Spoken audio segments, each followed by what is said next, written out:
ಮಟ್ ಮಧ್ಯಾಹ್ನ ಹಿಂಗ್ ಒಚ್ಕೊಂಡ್ ಕೂತಿದೆಯಲ್ಲ, ಯಾಕೆ? ಸೋಳಿನಾ? ಅಲ್ಲ ಕಣ, ಅವರು ಮಿನಿಸ್ಟ್ರು, ಇವರು ಮನೆಯವರು, ಅವ್ರು ಇವ್ರ ಮನೆಗೆ ಬರ್ತಾರ? ಇವ್ರನ್ನ ತಿರುಗು ನೋಡೋದಿಲ್ಲ, ಹತ್ರನೂ ಸೇರ್ಸಲ್ಲ ಅನ್ಕೊಂಡು ಬಾಯಿಗೆ ಬಂದಂಗೆಲ್ಲ ಮಾತಾಡ್ಬಿಟ್ಟೆ ಕಣ. ಈಗ ನೋಡಿದ್ರೆ ಮಿನಿಸ್ಟ್ರು ನೆಂಟ್ರ ಮನೆಗೆ ಬಂದಂಗೆ ಫ್ಯಾಮಿಲಿ ಸಮೇತ ಬಂದ್ಬಿಟ್ಟಿದ್ದಾರೆ. ಮುಗಿತ್ ಕಣ ನನ್ನ ಕತೆ ಸುಂದರ. ನಾನು ನಿನಗೆ ಮೊದಲೇ ಬಡ್ಕಂಡೆ, ಬೇಡ ಮಮ್ಮಿ ಬೇಡ, ಆ ಮಿನಿಸ್ಟ್ರ್ ಮಗಳು ಸಿಕ್ಕಾಪಟ್ಟೆ ಡೇಂಜರಸ್ಸು, ಅವಳ ಮುಂದೆ ಬಾಲ ಬಿಚ್ಚೋದು ಬೇಡ. ಈ ಸುಬ್ಬು ಇದ್ದಾನಲ್ಲ, ಅವನು ಮಿನಿಸ್ಟ್ರಿಗೆ ತುಂಬ ಹತ್ತಿರ ಇದ್ದಾನೆ, ಅವನು ಕೆಣಕದ ಬೇಡ ಅಂತ ಹೇಳಿದೆ. ನೀನು ಇಲ್ಲ ಮಗನೇ, ನೀನು ಈ ಮನೆಗೆ ರಾಜ, ನೀನೇ ಮೊದಲನೇ ಮಗ, ನಿನಗೆ ಎಲ್ಲ ಸ್ಥಾನಮಾನ ಸಿಗಬೇಕು ಅಂತಂದೆ. ಈಗ ನೋಡು, ಇಲ್ಲಿ ಒಂದು ಹ್ಯಾಕ್ ಕೂತಿದ್ಯಾ ನೀನು. ನಿನ್ನ ತಲೆ ಮೇಲೆ ಕಲ್ ಚಪ್ಪಲಿ ಎಳ್ಕೊಳ್ಳೋದಲ್ದೆ ನಾನು ಎದೆ ಮೇಲೂ ಕಲ್ ಚಪ್ಪಲಿ ಹಾಕ್ಬಿಟ್ಟಿದ್ಯಾ. ಆ ಶ್ರಾವಣಿ ಅಮ್ಮ ಸಿಕ್ಕಾಪಟ್ಟೆ ಸ್ಟ್ರಾಂಗು. ಸುಂದ್ರ, ಅವರು ಈ ಮನೆಯಿಂದ ಹೊರಗೆ ಹೋಗೋ ತನಕ ನಾವಿಲ್ಲಿದ್ದ ಕದಲದು ಬೇಡ ಕಣ. ಇದೀವೋ ಇಲ್ವೋ ಗೊತ್ತಾಗಬಾರ್ದು, ಅಂಕಿತ್ ಬಿಡೋಣ. ಕರೆಕ್ಟ್ ಮಮ್ಮಿ ನೀನು ಹೇಳೋದು. ಕುಡಿ.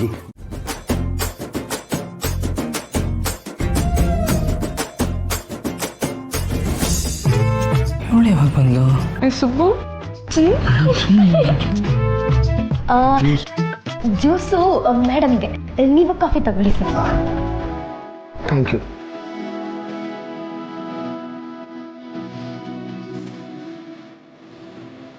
Thank you.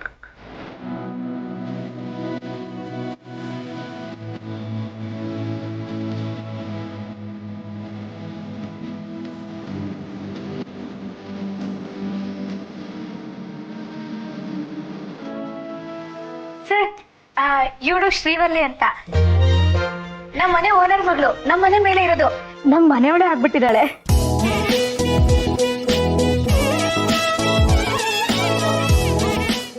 ಹೌದು ಸರ್, ನನಗೆ ಈ ಮನೆಯವ್ರ ಕಂಡ್ರೆ ತುಂಬಾ ಪ್ರೀತಿ.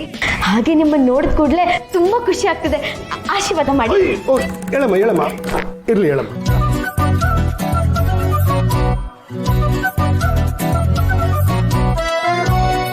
ಸರ್, ನೀವಂದ್ರೆ ನಂಗೆ ತುಂಬಾ ಅಭಿಮಾನ, ತುಂಬಾ ಗೌರವ. ಮೊನ್ನೆ ಟಿವಿಲಿ ನೀವು ಮಾತುಗಳಾಡಿದ್ರಲ್ಲ, ಆ ಮಾತುಗಳು ಕೇಳೆ ರಾಜಕೀಯದ ಮೇಲೆ ನನಗೆ ಆಸಕ್ತಿ ಬಂದಿದ್ದು. ಕೆಸರಲ್ಲಿ ಕಮಲ ಇದ್ದ ಹಾಗೆ ರಾಜಕೀಯದಲ್ಲಿ ನಿಮ್ಮಂತವ್ರು ಇರ್ಬೇಕು, ಆವಾಗಲೇ ನಮ್ಮ ದೇಶ ಉದ್ಧಾರ ಆಗೋದು.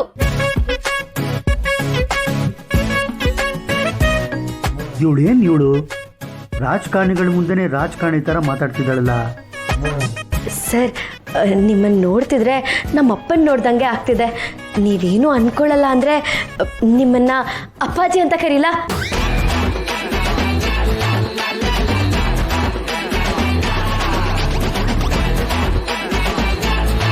ಅದಕ್ಕೇನಂತೆ, ಧಾರಾಳವಾಗಿ ಕರಿಯಮ್ಮ. ಅಪ್ಪಾಜಿ, ಆಶೀರ್ವಾದ ಮಾಡಿ ಅಪ್ಪಾಜಿ. ಅಯ್ಯೋ, ಹೇಳಮ್ಮ ಆಗ್ಲೇ ಮಾಡಿದ್ಯಲ್ಲಮ್ಮ. ನನ್ನ ಆಶೀರ್ವಾದ ಸದಾಕಾಲ ನಿನ್ ಮೇಲಿರುತ್ತೆ. ಇಷ್ಟು ದಿನದಲ್ಲಿ ಅಪ್ಪ ಯಾವತ್ತೂ ನನಗೆ ಈ ತರ ಆಶೀರ್ವಾದ ಮಾಡಲಿಲ್ಲ. ಇವಳು ಯಾರು ಅಪ್ಪನ ಮುಂದೆ ಬಂದು ಆಶೀರ್ವಾದ ತಗೊಳಕ್ಕೆ? ತುಂಬಾ ಚೆನ್ನಾಗಿ ಮಾತಾಡ್ತೀಯಮ್ಮ. ನಿನ್ ಮುಖದಲ್ಲಿ ವಿನಯ, ಗೌರವ, ಸಂಸ್ಕಾರ ಎಲ್ಲ ಕಾಣಿಸ್ತಾ ಇದೆ. ಆಹಾ, ಹಾಗಿದ್ರೆ ಮಿನಿಸ್ಟರ್ ಫ್ಲಾಟು.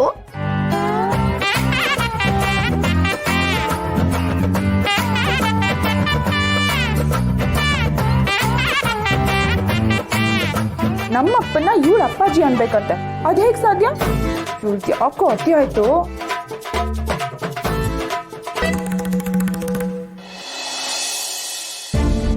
ಈ ಮನೆಗೆ ಬಂದು ಖುಷಿಲಿ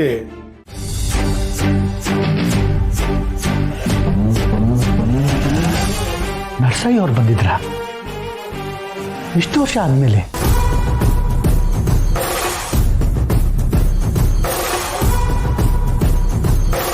ಅವ್ರನ್ನ ನೋಡಿದ ತಕ್ಷಣ ನನಗೂ ಆಶ್ಚರ್ಯ ಆಯಿತು. ಸಾಲಿಗ್ರಾಮದಲ್ಲಿ ಮತ್ತೆ ಪುಷ್ಕರಣಿ ಉತ್ಸವ ನಡೆಯುತ್ತಂತೆ.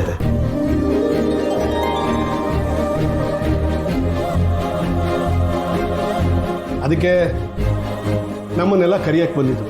ಅತ್ತೆ ಅವರು ನಿಮ್ಮನ್ನು ನಿಮ್ಮ ಕುಟುಂಬದವ್ರನ್ನು ಜೊತೆ ಕರ್ಕೊಂಬ ಅಂತ ಹೇಳಿದ್ದಾರೆ. ಏನು, ಲಲಿತಾ ದೇವಿಯಮ್ಮವರು ನನ್ನನ್ನ ನಮ್ಮ ಕುಟುಂಬನ ಕರ್ಕೊಂಬ ಅಂತ ಹೇಳಿದ್ರಾ? ಇದಕ್ಕಿಂತ ಸಂತೋಷದ ವಿಷಯ ಬೇರೆ ಏನಿದೆ ಯಜಮಾನ್ರೆ?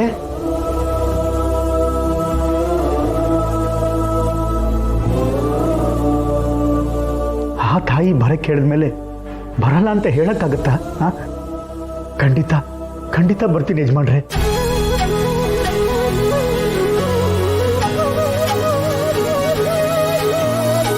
ಆದರೆ ಈ ವಿಷಯನ ಫೋನಲ್ಲೇ ಹೇಳ್ಬೋದಾಗಿತ್ತು. ಇದಕ್ಕಿಂತ ಇನ್ನೇನಿದೆ ಅಂತ ಅಂದ್ಕೊಂಡು ನಾನೇ ಓಡೋಡಿ ಬರ್ತಿದ್ದೆ. ಆ ಮನೆಯವ್ರ ಪದ್ಧತಿ ನಿಮಗೆ ಗೊತ್ತೇ ಇದೆಯಲ್ಲ. ನಾನು ನಿಮ್ಮ ಮನೆಯವ್ರಿಗೂ ಬಂದು ಕರಿಬೇಕು ಅನ್ನೋದು ಅತ್ತೆಯವ್ರ ಇಚ್ಛೆ. ಯಾಕೆ ನಾನು ನಿಮ್ಮ ಮನೆಗೆ ಬರೋದು ನಿಮ್ಗೆ ಇಷ್ಟ ಇಲ್ವೇನೋ? ಅಯ್ಯೋ ಯಜಮಾನ್ರೆ, ಕುಚೇಲನ್ ಮನೆಗೆ ಕೃಷ್ಣ ಬರ್ತೀನಿ ಅಂದರೆ ಬೇಡ ಅಂತ ಹೇಳೋಕ್ಕಾಗತ್ತಾ? ಸುಮ್ಮನೆ ನಿಮ್ಗೆ ಯಾಕೆ ತೊಂದರೆ ಅಂತ ಹೇಳಿದೆ ಅಷ್ಟೇ. ಪದ್ಮನಾಭ ಅವರೇ, ಕುಚೇಲನ್ ಮನೆಗೆ ಕೃಷ್ಣ ಬರೋದು ತೊಂದರೆ ಪಟ್ಕೊಂಡಲ್ಲ, ಸ್ನೇಹ ಪ್ರೀತಿಯಿಂದ ಅಲ್ವಾ ಅಕ್ಕ?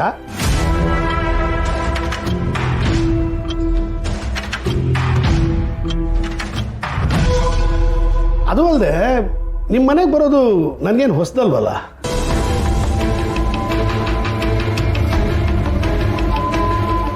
ಯಜಮಾನ್ರು ಏನು ಹೇಳ್ತಾ ಇದ್ದಾರೆ? ನಮ್ಮ ಮನೆಗೆ ಬರೋದು ಅವ್ರಿಗೆ ಹೊಸದಲ್ವಾ?